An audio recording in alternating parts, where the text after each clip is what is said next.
नमस्कार विद्यार्थियों। तो कैसे हो आप सभी लोग। उम्मीद है आप सभी लोग अच्छे होंगे, अच्छे से पढ़ाई कर रहे होंगे और जो मेरी कक्षाएं जो मैंने आप लोगों को पढ़ा रखी है उनका रिवीजन भी कर रहे होंगे।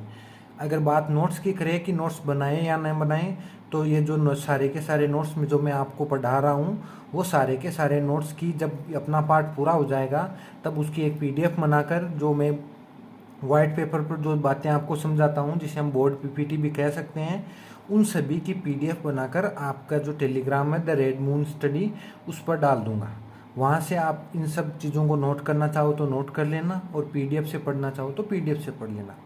आपकी मर्जी है, आप जैसा चाहो वैसे कर सकते हो। तो चलो हम आज की कक्षा शुरू करते हैं। आज की जो हमारी कक्षा है वो हमारी जो पहला पार्ट है विषय 1 ईंटें मन के तथा अस्थियां, उसका जो अंतिम बिंदु है अतीत से जोड़कर पूरा करने की समस्या। मतलब क्या हुआ इसका मतलब यह है कि जो जितने भी हमें पुरातात्विक साक्ष्य मिलते हैं उन साक्ष्यों को हमें अभी मिल रहे हैं तो उन साक्ष्यों की तुलना में अतीत से करनी है और बताना है कि अभी जो हमें साक्ष्य खुदाई के अंदर मिल रहे हैं वो साक्ष्य पुराने ज़माने में उनका क्या महत्व था और वो किस काम में लेते थे। तो देखो, हमें जितने भी साक्ष्य प्राप्त होते हैं हम उनका क्या करते हैं, वर्गीकरण करते हैं। वर्गीकरण करके ये प्रयास करते हैं कि हम इनकी सही से व्याख्या कर पाएँ। तो देखो, इतिहासकार होता है वो क्या करता है, कुछ प्रश्नों के साथ अपनी जो यात्रा है उसको शुरू करता है और लगभग कुछ प्रश्नों को समझता जाता है और जैसे जैसे वो सवालों को समझता जाता है उनके जवाब उन्हें मिलते जाते हैं तो कुछ नए प्रश्न उनके सामने आते जाते हैं और उनकी व्याख्या वो नहीं कर पाते। तो देखो, आज का जो हमारा बिंदु है वो क्या है, वो है अतीत को जोड़कर पूरा करने की समस्या। क्या है बिंदु? आज का जो हमारा बिंदु है वो है अतीत को जोड़कर पूरा करने की समस्या। यह आपका क्या आज का बिंदु है। तो इतिहासकार क्या करते हैं, जो भी पुरावस्तुएं उन्हें मिलती है, जो भी पुरातात्विक साक्ष्य उन्हें मिलते हैं, उन साक्ष्यों का वो क्या करते हैं, एक विधि का प्रयोग करते हैं जिसे हम कहते हैं ज्ञात से अज्ञात की ओर। देखो, ये विधि क्या है, विधि का क्या नाम है, ज्ञात से अज्ञात की ओर। ये विधि किस प्रकार कार्य करती है, जैसे मान लो आप रास्ते से जा रहे हो, ये कोई रास्ता है, इस रास्ते से आप जा रहे हो, रास्ते में आपको एक वस्तु मिलती है, ये वस्तु कुछ इस प्रकार है, ठीक है, ये वस्तु इस प्रकार है और इस वस्तु को आप क्या करते हो, देखते हो, देख लिया। तो आप क्या करते हो कि आपके मन में जो पहला सवाल आता है कि ये जो वस्तु है वो क्या है, तो क्या जवाब दोगे? जब आपने वो वस्तु पहली बार देखी है तब आप क्या करोगे, उस वस्तु की तुलना करोगे। क्या करोगे? तुलना करोगे। किससे? जिस वस्तु की आपको जानकारी है, यानी कि ज्ञात वस्तु से तुलना करोगे। ज्ञात वस्तु से तुलना, ठीक है। तो क्या करोगे, आप पता करोगे कि ये जो वस्तु है वो क्या है। आपके सामने सवाल होगा तो आप उसकी तुलना किससे करोगे, किसी ज्ञात वस्तु से करोगे। तो जैसे ही आपको ये दिखाई दे रहा है तो आप क्या कहोगे कि ये क्या है, तो आप अनुमान लगाओगे कि शायद ये मटका हो सकता है। अनुमान लगाया मटका, क्यों? क्योंकि इसकी जो कुछ आकृति है वो किसके समान है, मटके के समान है। आकृति है जो मटके के समान है और बना भी किससे है, मिट्टी से बना हुआ है। तो आपने इसकी तुलना किससे कर ली कि ये आकृति है जो आपको दिखाई दे रही है वो क्या, एक मटका है। जबकि जो मटका होता है आपका वास्तव में उसका आकार बड़ा होता है और इसका आकार क्या है, इसका आकार है छोटा। इसका आकार कैसा है, छोटा। तब आपके सामने सवाल आया कि ये मटका तो नहीं है, क्योंकि अगर मटका होता तो मटके का आकार बहुत बड़ा होता है और इसका आकार क्या है, छोटा आकार है। तो ये क्या है, तो फिर आप तुलना करोगे तो आप अनुमान लगाओगे कि ये शायद क्या हो सकता है, एक लोटा हो सकता है। क्या हो सकता है, लोटा। ये हो सकता है एक लोटा, क्योंकि लोटे का आकृति जो मटका होता है मटके से ही छोटी होती है। क्यों? क्योंकि इसका आकार छोटा है। तो ये क्या हो सकता है, एक लोटा हो सकता है। तो ये एक मेरा उदाहरण है जो क्या बताता है कि ज्ञात से अज्ञात की ओर कैसे जाते हैं। तो कैसे जाओगे आप? आपने पहले उस वस्तु को क्या करनी है, जो वस्तु के बारे में आप जानते हो या एक ऐसी वस्तु जिसके बारे में आप पहले से जानते हो, उस वस्तु से क्या करोगे? तुलना करोगे। तुलना करके आप ये पता लगाओगे कि ये वस्तु बनी किससे है और इसकी आकृति कैसी है, और अंतिम जो कार्य होगा वो होगा इसका उपयोग, कि ये किस काम में आती थी। आपने ये तो देख लिया है कि ये मटके जैसा है, फिर आपने कहा नहीं मटके का आकार छोटा होता है, तो आपने कहा कि ये लोटा हो सकता है। तो लोटा है तो ये किस काम में आता होगा? ये लोटा जैसा है, न कि लोटा है। जो वर्तमान का लोटा है उस जैसा है, न कि ये वाकई लोटा है। तो आप क्या करोगे? इसका अनुमान लगाने की कोशिश करोगे कि शायद इसमें क्या रखते होंगे? दवाइयाँ रखते होंगे, दवाई या जो भी वस्तु रखते होंगे, पानी वगैरह या कुछ भी रखें, तो आप क्या करोगे? उसका अनुमान लगाओगे। तो ज्ञात से अज्ञात की ओर जाना क्या है? इतिहासकारों की एक विधि है जो पूरा वस्तुओं की व्याख्या करने के लिए वो प्रयोग करते हैं। तो देखो पहले हम पढ़ते हैं। देखो, अतीत से जोड़कर पूरा करने की समस्या। पहला जो समस्या वो क्या है? खोजों का वर्गीकरण। पुरातत्वविदों के लिए प्रमुख समस्याओं में से एक समस्या थी पुरावस्तुओं का वर्गीकरण, कि जितनी भी उन्हें जो पुरावस्तु मिली है उनका वर्गीकरण करना। ठीक है, ये उनकी सामने पहली समस्या थी। तो उस समस्या का समाधान वो किस प्रकार करते हैं? देखो, पुरावस्तुओं के वर्गीकरण के दो सिद्धांत हैं। क्या सिद्धांत है? दो सिद्धांत। पहला सिद्धांत जिसे हम प्रयुक्त पदार्थ के आधार पर वर्गीकरण करते हैं, कि जो वस्तु हमें मिली है वो किस पदार्थ से बनी हुई है, उस पदार्थ के देखने के आधार पर हम उसका क्या करेंगे? वर्गीकरण करेंगे। जैसे वर्गीकरण का सामान्य सिद्धांत प्रयुक्त पदार्थों जैसे पत्थर, मिट्टी, धातु, अस्थियां, हाथी दांत, इन आदि के आधार पर हम क्या कर लेंगे? इनका वर्गीकरण कर लेंगे। मान लो आपको कोई वस्तु प्राप्त हुई, उस वस्तु को आप क्या करोगे? देखोगे, और देखने के बाद ये पता लगाओगे कि जो वस्तु आपको मिली है वो वस्तु पत्थर की है या मिट्टी की है या किसी सोने की, चांदी की, लोहे की है, या वो अस्थियों से बनी हुई है। तो जो पहला वर्गीकरण क्या होगा? उस पदार्थ की आधार पर बांटोगे कि ये किस पदार्थ से बना हुआ है। ठीक है, आपका पहला काम पूरा हो गया। दूसरा काम क्या होगा? आप उसकी उपयोगिता का पता लगाओगे। क्या करोगे? उसकी उपयोगिता का पता। उपयोगिता, पुरातत्वविदों को यह तय करना पड़ता है कि अमुक वस्तु एक औजार है या एक आभूषण, या फिर दोनों, अथवा किसी अनुष्ठानिक प्रयोग में की गई वस्तु। कहने का मतलब क्या हुआ कि जब उन्हें कोई वस्तु प्राप्त होती है तो वो पहले ये पता करते हैं कि क्या ये कोई औजार है या फिर एक आभूषण। क्या गले में पहनने का कोई आभूषण है, या फिर कोई कुल्हाड़ी है, या फिर कोई और हथियार है? ये क्या है? कृषि का औजार है, या परिवहन का साधन है, या क्या है, या विलासिता की वस्तु है? तो उसके लिए वो क्या करते हैं? उसका उपयोग के आधार पर उस वस्तु को करने का, बांटने का प्रयास करते हैं। तो इन दोनों सिद्धांतों के आधार पर पुरातत्वविद वर्तमान समय में प्रयुक्त वस्तुओं से तुलना करके वस्तुओं का वर्गीकरण करते हैं।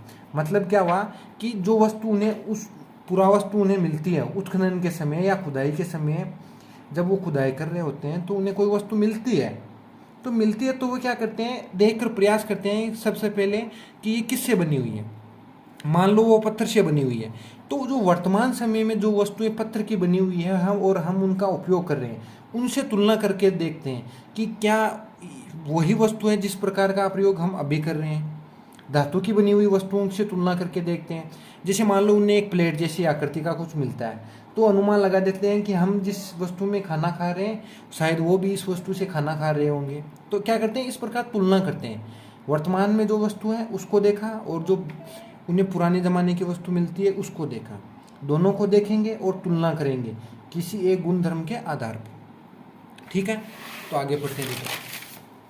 अब व्याख्या की समस्या कि अब वो वस्तु तो मिल गई, उन्होंने उनका वर्गीकरण भी कर लिया। अब बड़ी समस्या है उनकी व्याख्या करना, कि ये इतिहास को किस प्रकार समझने में सहायता करती है और किस प्रकार हमारे लिए उपयोगी है। तो देखो, वो उनकी व्याख्या किस प्रकार करते हैं। पुरातात्विक व्याख्याओं में सबसे बड़ी समस्या धार्मिक प्रथाओं के पुनर्निर्माण के प्रयासों में सामने आती है। आपसे सवाल क्या पूछेंगे? आपसे सवाल ये पूछते हैं कि जो इतिहास है, इतिहास की जो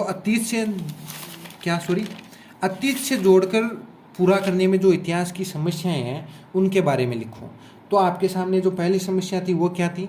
वो समस्या ये थी पूरा वस्तुओं के वर्गीकरण में, कि जो पूरा वस्तु हमें मिली है उसकी व्याख्या के लिए हमें क्या करना पड़ेगा? उसका वर्गीकरण करना पड़ेगा। तो उसके समाधान के लिए हम लोगों ने क्या किया? 2 सिद्धांतों को अपनाया। वो 2 सिद्धांत क्या है? पहला सिद्धांत ये है कि वो वस्तु है वो किससे बनी हुई है।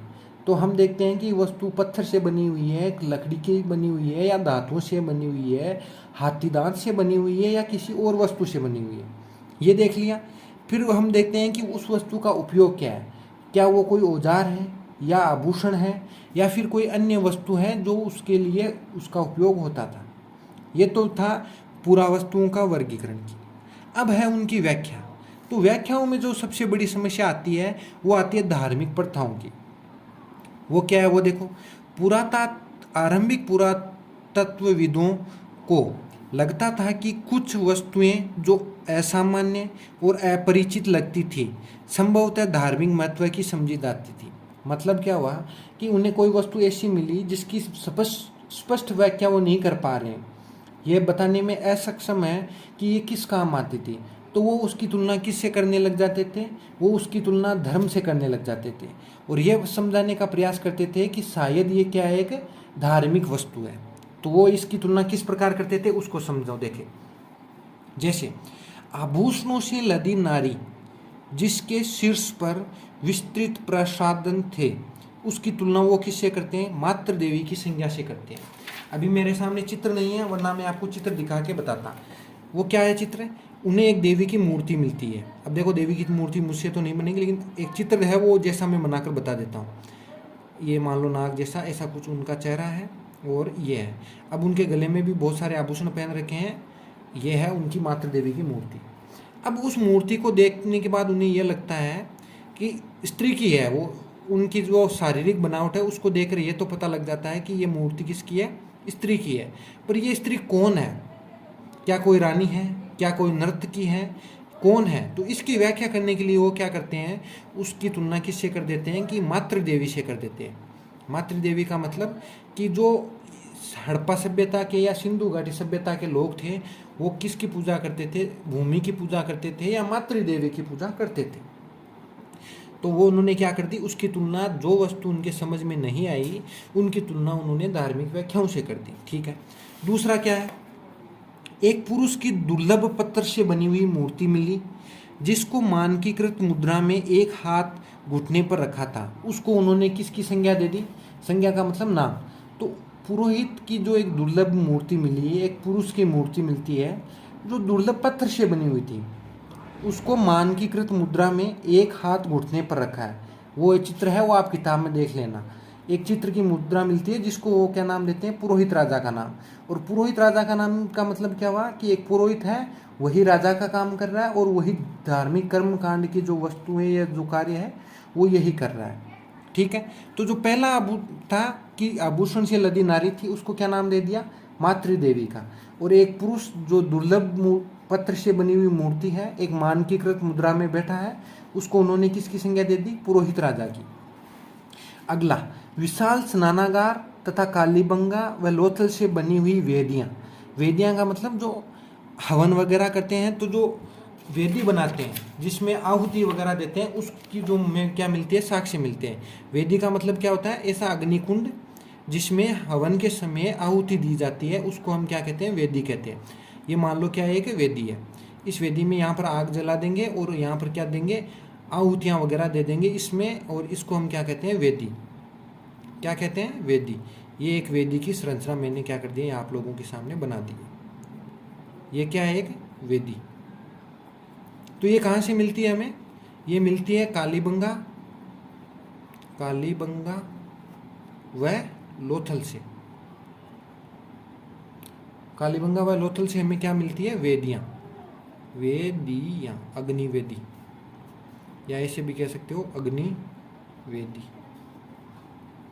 ठीक है। तो क्या किया? जो देखो, अब तक जो हमने पढ़ा है उसको जोड़कर क्या करना है? समस्याएं। इतिहास को जोड़कर व्याख्या करने में जो समस्याएं आ रही है उन समस्याओं को हमें क्या करना है? समझना है। तो देखो, आई समस्याओं को मैं एक एक करके वापस समझाने का प्रयास करता हूँ कि जो इतिहास है उसको जोड़कर, अतीत को जोड़कर जो व्याख्या है ये समझाने में वो क्या क्या समस्याएं हैं उनको समझती है। तो देखो पहली समस्या वो थी पूरा वस्तुओं का वर्गीकरण, पूरा वस्तुओं का वर्गीकरण। पहली समस्या थी, उसमें वो क्या करते हैं, दो सिद्धांतों का प्रयोग करते हैं। क्या? पहला तो प्रयुक्त पदार्थ, कि किस पदार्थ से वो वस्तु बनी है, उस प्रयुक्त पदार्थ से तुलना करके, कि मिट्टी की बनी है या फिर मिट्टी, धातु या अस्थि। इससे क्या करते हैं, वो देखते हैं। ठीक है, ये तो पहला सिद्धांत हो गया ए। और बी सिद्धांत क्या है? बी सिद्धांत है उसकी उपयोगिता। उपयोगिता का मतलब जो वस्तु हमें मिली है वो औजार है, आभूषण है या कोई विलासिता की वस्तु, विलासिता की वस्तु। इसकी क्या करनी है, हमें व्याख्या करनी है। तो जो पहली समस्या थी वो क्या थी, वो ये थी कि जो पूरा वस्तु है उनके वर्गीकरण से संबंधित समस्या थी, उसको हमने समझ लिया। और उसके बाद जो दूसरी समस्या आती है वो क्या है, धार्मिक प्रथाओं की व्याख्या।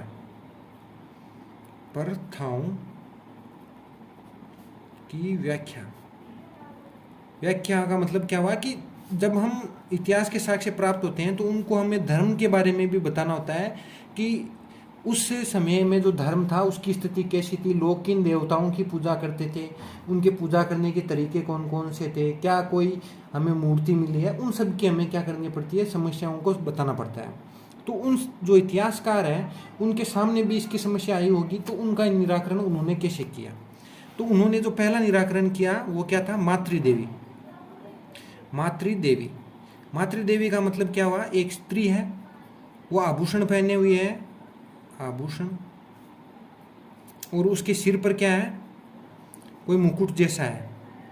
तो उसको किसकी संज्ञा देते हैं, मातृदेवी की। और वो ये बताते हैं कि ये जो मूर्ति आपको दिखाई दे रही है वो क्या है, एक मातृदेवी है, और इसकी जो हड़प्पावासी है वो लोग क्या करते हैं, पूजा करते हैं।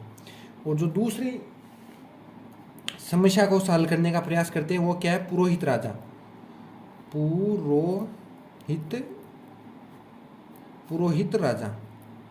पुरोहित राजा का मतलब एक दुर्लभ पत्थर पर मानकीकृत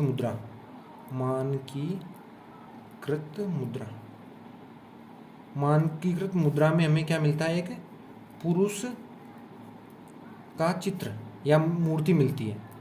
क्या मतलब हुआ इसका, जैसे कोई पोज देकर फोटो खिंचाता ना, कि मान लो एक स्पेशल पोज दे रखा है, सल्यूट का पोज, और उसमें कोई फोटो खिंचाता है और फिर उसकी अगर कोई मूर्ति बना दे, तो वैसी उन्हें क्या मिलती है, एक दुर्लभ मूर्ति मिलती है जो एक दुर्लभ पत्थर से बनी हुई है, एक मानकीकृत मुद्रा में वो पुरुष बैठा हुआ है, उसकी मूर्ति मिलती है। तो इतिहासकार उसको जो है उसकी तुलना किससे करते हैं, एक पुरोहित राजा से, और ये बताने का प्रयास करते हैं कि ये जो मूर्ति है वो क्या है, एक पुरोहित की मूर्ति है। ठीक है। और जो तीसरा प्रयास वो करते हैं वो क्या है, वो है वेदियों का, अग्नि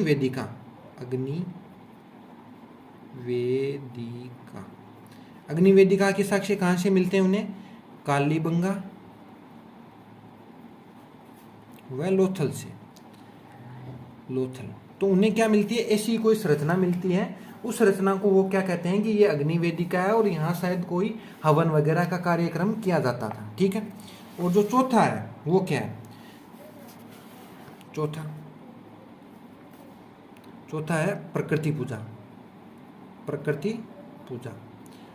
पूजा का मतलब क्या हुआ कि जो मोहरे हैं, उन पर किसके चित्र मिलते हैं, जानवरों के वह पेड़ पौधों के। तो वो लोग क्या करते हैं कि इनकी तुलना किससे करते हैं, कि वो जो पेड़ पौधे और जानवर मिलते हैं उनके आधार पर वो बताते हैं कि जो हड़प्पावासी है वो किसकी पूजा करते थे, प्रकृति की ही पूजा करते थे। उनके कोई देवी देवता कोई थे नहीं, इसलिए वो सिर्फ प्रकृति की ही पूजा करते थे। ठीक है। तो ये उसकी होगी। तो पहली तो होगी मातृदेवी, दूसरी पुरोहित राजा, तीसरी अग्निवेदिका, और चौथी प्रकृति पूजा। और पांचवा कौन सा है, देखो पांचवा एक मुहर। देखो विशाल स्नानागार तथा कालीबंगन लोथल से बनी हुई अनुष्ठानिक वेदियाँ जो अनुष्ठानिक महत्व को बताती है। कुछ मुहरों पर पेड़ पौधे के चित्र मिलते हैं जो प्रकृति पूजा की व्याख्या करते हैं। एक मुहर जिसमें एक योगी पालथी मारकर बैठा है जिसके चारों तरफ जानवरों के चित्र है, उसकी वो तुलना किससे करते हैं? आद्य शिवा से करते हैं। इसका मतलब क्या हुआ कि देखो, उन्हें एक मुद्रा मिलती है, मुद्रा, उस मुद्रा में यहाँ पर एक आदमी बैठा है, ये एक साधु महात्मा जैसा कोई बंदा है, वो बैठा हुआ है, ये पालथी मारकर बैठा हुआ है ध्यान की मुद्रा में। यहाँ पर एक गेंडा है, वो चल रहा है, यहाँ पर एक बाघ है, वो हो रहा है। अलग अलग प्रकार के यहाँ पे क्या है? जानवर है। तो जानवर का मतलब क्या होता है? पशु। और पशुपति का मतलब जो पशुओं के नाथ है या जो देवता है उसको हम क्या कहते हैं? पशुपतिनाथ। ठीक है। तो उन्हें एक देवता की या एक मुद्रा मिलती है जिसको वो क्या कहते हैं? आद्य शिवा। क्या कहते हैं? आद्य शिवा। आद्य शिवा का मतलब जो प्राचीन काल के जो देवता है या जो शिव है उनको क्या कहते हैं? वो आद्य शिवा कहते हैं। और उसकी तुलना वो क्यों करते हैं? क्योंकि एक मुहर है जिसमें एक योगी पालथी मारकर बैठा है और उसके चारों तरफ जानवर है, और उसको किस क्या का नाम दे दिया? आद्य शिवा। इतिहासकार प्राप्त वस्तुओं की तुलना वर्तमान की वस्तुओं से करते हैं क्योंकि वे ज्ञात से अज्ञात की ओर बढ़ते हैं। देखो, जब पुरातत्वविद आद्य शिवा की मुहर को देखते हैं तो सबसे आरंभिक धर्म ग्रंथ ऋग्वेद में रुद्र का उल्लेख मिलता है जो पौराणिक प्रथाओं में शिव के लिए प्रयुक्त हुआ है। लेकिन ऋग्वेद में न तो शिव को पशुपति का है दिखाया गया और न ही योगी। देखो समस्या क्या हुई, हमारे सामने समस्या है कि धार्मिक जो प्रथाएं हैं, धार्मिक प्रथाएं, उनकी व्याख्या करने की। तो वो क्या करते हैं? जो भी वस्तुएं मिलते हैं उसके आधार पर धार्मिक व्याख्या करने का प्रयास करते हैं। और एक व्याख्या वो करते हैं कि उन्हें एक मूर्ति मिलती है जिसमें एक साधु महात्मा है, योगी है, वो पालथी मारकर बैठा है और उसके चारों तरफ जानवर है, और उसकी वो नाम क्या देते हैं? आद्य शिवा। तो जब इतिहासकार उसको आद्य शिवा का नाम देते हैं तो जो बाकी लोग हैं वो उनसे पूछते हैं कि आपने ऐसा क्यों कहा? आपने इस व्यक्ति की जो मूर्ति मिली है उसको आद्य शिवा किस आधार पर कहा? जबकि हमें कोई भी सबसे जो पुराना ग्रंथ है धार्मिक ऋग्वेद, उसमें रुद्र का नाम का उल्लेख मिलता है जो पौराणिक परंपराओं में शिव के लिए प्रयुक्त हुआ है। लेकिन ऋग्वेद में न तो शिव को पशुपति कहा है और न ही योगी। तो ये जो रुद्र है, जो जिसका उल्लेख हमारे ऋग्वेद ग्रंथ में मिलता है और सबसे प्राचीन ग्रंथ है वेद, उसमें रुद्र का मिलता है और रुद्र को ही शिव कहा गया है। लेकिन शिव के उस रूप का हमें न तो ध्यान पड़ता है कि जो रुद्र है वो न तो क्या है? पशुपति है और न ही योगी है। तो फिर ये कौन है जिसको आपने आद्य शिवा का नाम दिया है? तो क्या आद्य शिवा कोई समन था? समन का मतलब एक स्त्री या पुरुष जो जिसका संबंध किसी दो क्या बोलते हैं रे उसको? युग, या बोलते हैं क्या बोलते हैं उसे? जैसे दो लोक, जैसे पाताल लोक हो गया, धरती लोक हो गया और आकाश लोक हो गया, ऐसा कोई व्यक्ति था। मतलब क्या हुआ? मतलब ये हुआ कि जब इतिहासकार अपनी व्याख्याएं करते हैं तो व्याख्याओं में वो क्या करते हैं? कुछ तर्कों के माध्यम से अपनी बात को स्पष्ट करने का प्रयास करते हैं। और एक बात वो क्या कहते हैं? वो बात ये कहते हैं कि हमें जो एक मूर्ति मिलती है, क्या मिलती है? एक मूर्ति मिलती है, एक मुहर जिसमें एक योगी पालथी मारकर बैठा है और उसके चारों तरफ क्या है? जानवर। उसको वो क्या कहते हैं? आद्य शिवा कह देते हैं। अब उन्होंने तो आद्य शिवा कह दिया, लेकिन जब उनको व्याख्या करनी पड़ती है कि आखिरकार ये आद्य शिवा क्यों है, तब वो जो विरोधी पक्ष का लोग हैं वो अपना तर्क देते हैं। और वो तर्क क्या देते हैं? वो तर्क ये देते हैं कि आपने कहा कि आद्य शिवा है तो हम मान लेते हैं आद्य शिवा है। तो आद्य शिवा की जो हमें सबसे प्राचीन जानकारी मिलती है वो मिलती है ऋग्वेद में, और ऋग्वेद में शिव को क्या कहा है? रुद्र। लेकिन जो ऋग्वेद का रुद्र है वो न तो एक योगी है और न ही पशुपति। तो आखिरकार ये आद्य शिवा कौन है? तो जो इतिहासकार है वो उनकी अलग से व्याख्या करने का प्रयास करते हैं और उन्हें एक नाम देते हैं समन। अब ये समन कौन है? समन है एक व्यक्ति जिसका संबंध दो लोकों से होता है। मतलब क्या हुआ? उसके पास ऐसी शक्ति होती है कि वो एक बटन दबाया तो पृथ्वी पर, एक बटन दबाया तो स्वर्ग में, और एक बटन दबाया तो पाताल लोक में चला गया। इसी पर ये आधारित आपकी कई सारी वेब सीरीज़ बनी हुई है, कई सारी मूवीज़ बनी हुई है जिनमें वो ऐसा करता है। जैसे एक क्या नाम मेरे उसका, थोर थोर नाम का देवता है, उसके पास एक ऐसा हथौड़ा होता है जिससे वो किसी भी लोक में चला जाता है। वो पृथ्वी से, अब उनका क्या है वो मुझे नहीं पता ज़्यादा। तो ये बात है। तो आज जो हमने क्या देखा, आज का जो हमारा विषय था अतीत से जोड़कर इतिहास की व्याख्या करने में आने वाली समस्याएं। उन समस्याओं में दो समस्याएं थी। पहली समस्या थी वो क्या थी, वो समस्या थी पुरा वस्तुओं का वर्गीकरण। उसको हमने दो प्रकार से पढ़ा। वो देखो एक बार वापस पढ़ लेते हैं। देखो कि पुरा वस्तुओं का वर्गीकरण, तो उसको हमने देखा कि प्रयुक्त पदार्थ के आधार पर हम बांट लेते हैं और उसकी उपयोगिता के आधार पर हम उसको बांट लेते हैं और बता देते हैं कि ये औजार है, आभूषण है या विलासिता की कोई वस्तु। दूसरा क्या है, धार्मिक प्रथाओं की व्याख्या। तो हम उसको क्या बांटते हैं कि जो धार्मिक प्रथाएं हैं जिसके बारे में हमने कई सारी बातें कर दी, लेकिन उसकी व्याख्या के लिए हमें कुछ सबूत देने होते हैं। तो हम क्या कहते हैं कि एक स्त्री की मूर्ति मिलती है जो आभूषण से ढकी हुई है और उसके सिर पर एक मुकुट जैसा कुछ है, तो उसकी तुलना हम मातृ देवी से कर देते हैं। और एक दुर्लभ पत्र से मानकीकृत मुद्रा में एक पुरुष बैठा हुआ है, उसकी तुलना हम पुरोहित राजा से कर देते हैं। इसी प्रकार अग्निवेदिका की और प्रकृति पूजा की। और आद्य शिवा में क्या है, एक पालथी मारकर बैठा पुरुष जिसकी तरफ चारों तरफ जानवर है। ये आपका क्या हो गया, इसी के साथ आपके पाठ की समाप्ति। तो देखो आज के पाठ आपका यहीं समाप्त होता है। लेकिन जो अगली क्लास होगी उस क्लास में हम इस जो पाठ है ईंटें, मनके और अस्थियां, इससे संबंधित जितने भी पिछले एग्जाम हुए हैं 2011 से लेकर 2023 तक या 24 तक, उन सभी एग्जाम्स को हम क्या करेंगे, हर एक प्रश्न को देखेंगे और उनको मैं समझाऊंगा और आप क्या करना फिर उसको लिखने का प्रयास करना। लेकिन उससे पहले जो आज का आपका प्रश्न है जिसका लिखने का आपको प्रयास करना है, वो प्रश्न क्या है कि इतिहास या अतीत से जोड़कर व्याख्या करने में आई प्रमुख समस्या कौन सी है। यही आज का आपका एकमात्र सवाल है जिसको आपको 200 शब्दों में लिखने का प्रयास करना है। और हर एक चीज़ को डिटेल से लिखोगे तो आपको वो चीज़ें उतनी ही बेहतर समझ में आएगी। ठीक है, ये तो आपका सवाल हो गया। दूसरा सवाल जो आपको कमेंट में लिखना है वो क्या है, वो सवाल आपके लिए ये है कि लोथल कहाँ पर है, लोथल कहाँ पर स्थित है। ये सवाल का जवाब आपको क्या करना है, कमेंट करना है। ठीक है, तो देखो मैंने अपनी तरफ से पूरा प्रयास किया आपको ये पाठ समझाने का। हर एक मुमकिन प्रयास जो मैं अपनी तरफ से कर सकता था वो मैंने किया है। फिर भी अगर आपको कुछ चीज़ें समझ में नहीं आए, कोई बिंदु समझ में नहीं आए, तो आप मुझसे संपर्क कर सकते हैं, टेलीग्राम कर सकते हैं, कमेंट कर सकते हैं और मैं उस चीज़ों को वापस बताने का प्रयास करूँगा। ठीक है, तो आज के लिए बस इतना ही रखते हैं। और आगे आप समझदार हो ही, आपका काम क्या है वो आपको पता ही है। लाइक, कमेंट, शेयर, सब्सक्राइब वो भी कर दिया करो कभी कभी। ठीक है, तो आज के लिए बस इतना ही। अपना और अपनों का ध्यान रखना। जय हिंद, जय भारत।